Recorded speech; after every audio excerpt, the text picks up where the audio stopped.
Hai teman-teman, welcome to model di mana kita mencari passion kita ya melalui self awareness ya.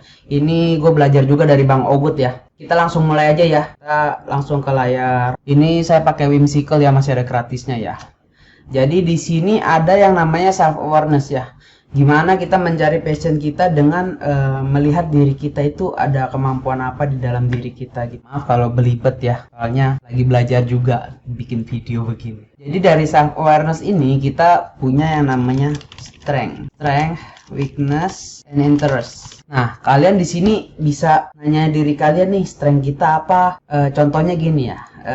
Banyak yang kalau ditanya strengthnya dia bilang saya itu orangnya mau belajar, terus rajin, tepat waktu.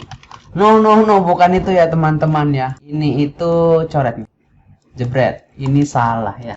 Oke, jadi strength yang dimaksud adalah kemampuan atau kelebihan yang kalian punya yang orang lain mungkin menganggap itu susah. Contoh, edit Photoshop lah, terus misalnya Corel atau AI, edit video, Premiere, ya, edit video, bikin video, kayak gitu-gitu ya. Jadi jangan pernah ngeremehin kemampuan kamu sekecil apapun yang mungkin dari circle kamu itu menganggap itu hal yang biasa. Tapi orang lain itu ingin menggapai ke sono itu nggak semudah itu loh. Paham nggak? Maksudnya gimana ya kalau kelebihan? Misalnya kamu menganggap misalnya kayak anggap aja Photoshop, kamu remove background. Walaupun sekarang udah dari remove BG ya, anggap aja begitu. Mungkin di bagian di circle Photoshop itu gampang, tapi di circle orang awam yang bahkan gak tahu remove BG itu susah. Itu bisa jadi kelebihan buat kamu. Itu namanya strength gitu ya. Sekarang kalian gali pikirkan, kira-kira strength kalian apa gitu. Nggak usah buru-buru ya, ini self awareness itu kalian mungkin bisa temukan sambil berjalan aja ya. Jangan buru-buru nyari self awareness ya. Ini dipikirin aja. Ini contoh edit video kan udah, terus misalnya bikin website, susun landing page. Itu kelebihan ya. Nggak semua orang bisa. Oke, jadi kalau weakness itu seperti kalian tahu ya kelemahannya, dan kelemahannya itu yang kalian ya lemah gitu. Contoh misalnya kayak saya, misalnya public speaking, ngomong langsung gitu kan agak belibet ya. Belum begitu biasa. Di sini saya mau belajar aja ya. Walaupun kita punya kelemahan di situ, karena kita tahu, jadi kita harus bisa belajar. Misalnya menulis, bikin desain carousel, edit video pun kita belajar loh. Kita bisa belajar. Yang penting kalian tahu weaknessnya kalian di mana, strengthnya di mana. Kalian mau belajar di sono, ya lakukan aja. Nah, kalau interest itu hal yang diminati ya, hal yang diminati oleh kalian itu. Contoh kalian coba flashback lagi. Kalau dulu kalian buka konten itu sukanya konten apa?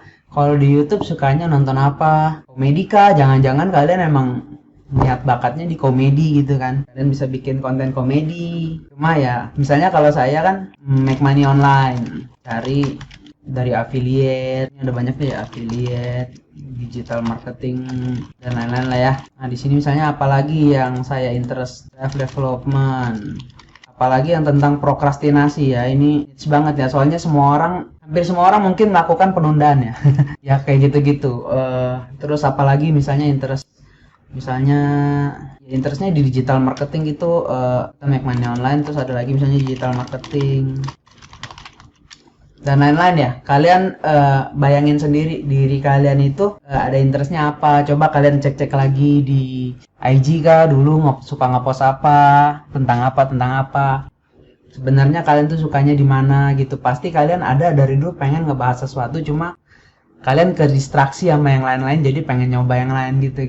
Law of attraction juga bagus. Saya juga suka aura positif ya, positive vibe ya. Jadi suka share hal positif juga ya, motivasi segala macam gitu. Maksudnya ke self development juga sih nanti. Dari sini nanti kalian bisa nemuin nih, kalian kira-kira nanti mau kontennya apa, dan kira-kira bentuk kontennya itu seperti apa. Konten apa itu yang dimaksud ya, dari kalian yang pilih-pilih ini nih, yang dari interest kalian. Apa ke UFC ke MMA kan itu nggak masalah ya. Kalau kalian mau bikin konten di situ juga ada kok yang menghasilkan dari YouTube Short, dari dia bikin recap UFC, MMA, tinju, boxing segala macam. Kalian pikirkan sendiri, ini kan menggali potensi dari diri kalian sendiri. Jadi kalian harus pahami diri sendiri juga sih, harus berkaca lagi kira-kira apa gitu yang kalian emang suka gitu ya. Bukan hanya kalian suka, tapi kalian ahli lah, maksudnya paham lah ya di bagian itu. Pajak kayak apa kayak. Kan kalian yang tahu sendiri ya. Nah, kalian juga harus pikirin cara penyampaian kalian nanti gimana, bahasanya harus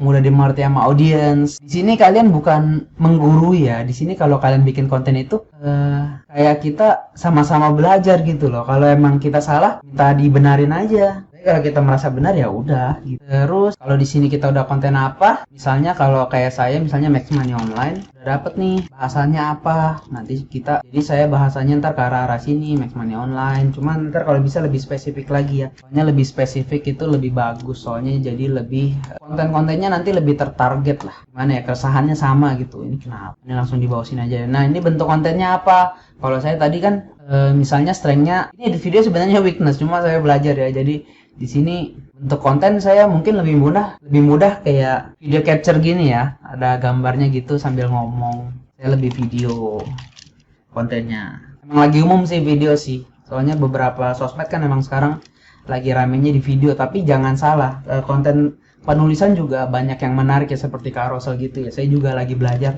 untuk carousel, kadang bingung gimana sih cara orang biar bisa slide dari 1 sampai ke 5 gitu-gitu loh. Nah, nanti dari sini kalian baru udah ketemu sama kontennya kalian apa, bahasanya apa, baru kalian nanti cari marketnya. Kira-kira audiensnya itu gimana, kita mencari cara biar mendapatkan market fit. Jadi konten dengan apa yang dibutuhkan audiens itu ketemu. Nah, di saat itulah konten kalian bisa berkembang. Oke, see you di next video ya.